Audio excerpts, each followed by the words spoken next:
All the co-drivers starting will be very telling to the first corner. That little graphic there was so critical. 161 points is the difference between first and second. Aaron Noonan has joined us in the commentary box. And you've got a wealth of knowledge on all of these co-drivers, Noon, so we're going to pick your brains on all of them. And there's a range of drivers, Matty, who've not done a standing start for years. They're used to rolling starts in Indy cars and sports cars, so don't be shocked if 2 or 3 of them don't go anywhere quickly. Back of the grid settles in. Even the system for the green flag will be telling. Taz Douglas in the pit there, Matt. You can just see it on driver's right. Yep, so car 30 of Douglas, Mike Conway. Green flag, green flag. Right of screen, we'll be starting from pit lane. So here we go, at the front of the grid. Sebastian Bourdais in the championship leading car. There's Mika Salo next to him. Behind them, Graham Rahal and James Hinchcliffe. Hinchcliffe got a pretty good start, but now he's stopped dead. He's stopped dead and he's been run into straight up the back from Lucas de Grassi. And there's more carnage. Oh my goodness!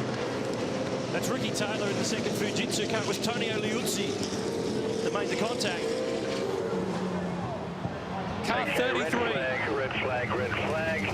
Let's require the cars to just stop at pit lane entry, just adjacent to pit lane entry, while we just sort out this incident on the starting grid. Cars strewn everywhere. Car 33 on its lid. That's Ricky Taylor. And the rescue crews get to him quickly. Big damage to the front of car 4 of Simon Pagenaud. Tonio Liuzzi also into the wall. He's over there on the right-hand side. They had nowhere to go, Matt. So the Hinchcliffe start promulgated all the drama. Well, and surprisingly, it looked to me as though he got a good jump. I mean, he got off straight away, but then he's just stalled it completely. That's right. So that second phase of the start, a car bogged down, he didn't move away, and then that was the start of lots of contact. So let's see who goes through. Bourdais there, Salo's there, car 15 of Rahal's there. So we've got about 5 or 6 cars on the front straight here. One Down. upside down, great. Good to see him out. Ricky Taylor. Up and out. Simon Pagenaud also out of car 4. Great reaction from the crowd there. Very hard to get out of the cars, even at their best. But when you're upside down and the window net gets caught up in the belts, when you undo the belts, you fall on your head. And this is how it started. Have a look at the Fujitsu Commodore. It slows down. So then that was immediate contact. Liuzzi into the back. There's Pagenaud into the back of him. He flicks to the other side. Ricky Taylor ends up making contact with the front of the Irwin Falcon and then turns on its roof. And that just shows how fast the cars are in such a short period of time. That's right. This is 1.5 ton of V8 supercar. Now watch this.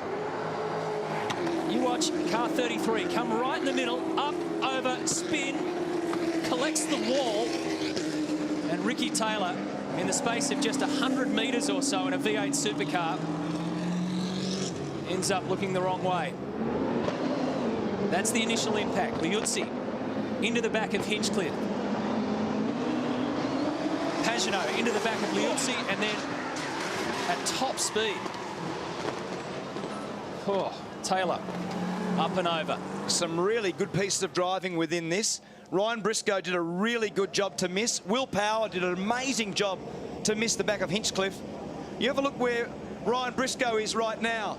And that Sarrazin also did a fantastic job to not run into Ricky Taylor in Jason Bright's car there. They're all on their roof. They're spinning around. It was extraordinary scenes. Well, with Gary Rogers, your number 33 car, Gary, out there, and Ricky Taylor, you've heard from him. We've seen him out on the track, but he is okay. He's fine. He's obviously disappointed, as we all are. He was pretty keen to keep going straight away. He was. He said, replace the rear windscreen and we're underway. So he is good to go. He's ready to go. He's been a good character. He's great. He can drive. It's unfortunate, but, you know, it's how it is. You just got to cop it and move on. Yeah. All right, mate. All the best. Thanks. Yeah, we're down here, obviously, on the near the grid with this car. Just if you have a look, one of the great things about a modern V8 supercar with that roller, I don't know if you can see in there, Rich, if you get in under and you can see the roll cage of the car, although the back window's out. I was having a good look at that a minute ago. It is absolutely intact, which is just fabulous. Now, as bad as that car looks, and it is bad, sure, but most of it is panel damage, and these cars are designed to rip the panels off them. And if I even jump up on top here and I look down on top of the car, the biggest damage to this car, there are, is in this area over here where you can see again it's mostly panel, a little bit of rear rail, but most of the running gear, the integrity of the car will be there, which again, look, you can see the rear quarter panel. See, it's a composite type panel. All this stuff plucks off fairly readily. Now, I'm not suggesting they'll have this ready tomorrow, but I've got to say it's not as bad as it looks. So well done V8 Supercars, great car design, great safety design. Yeah, well done, Lucko. That's very good insight into a lot of the crash structures that are around the car. And as Mark points out, a lot of that is actually superficial damage. A lot of the structural integrity hasn't altered the Gary Rogers Commodore. Look at the force here. Just have a look at this. Look at this. Oh, I mean, he'd be battling to be in third gear. Well, Liuzzi's strategy there was interesting because he went to go down the left-hand side, now coming towards us. But then he gets blocked a little bit, so he decides to spear down the right. And then, of course, that's where Hinchcliffe is sitting. And from then on, it's a concertina effect. Oh. He couldn't have seen him either, Matt. Liuzzi wouldn't have seen Hinchcliffe car when he was so close to the other car that he was behind. So when he flicked to the right, all of a sudden there's a parked car in front of you. Oh. Nasty. What a mess. They'll have to clean that up, of course, which means we'll take a break here. Hopefully get things started very soon on the streets of the Gold Coast.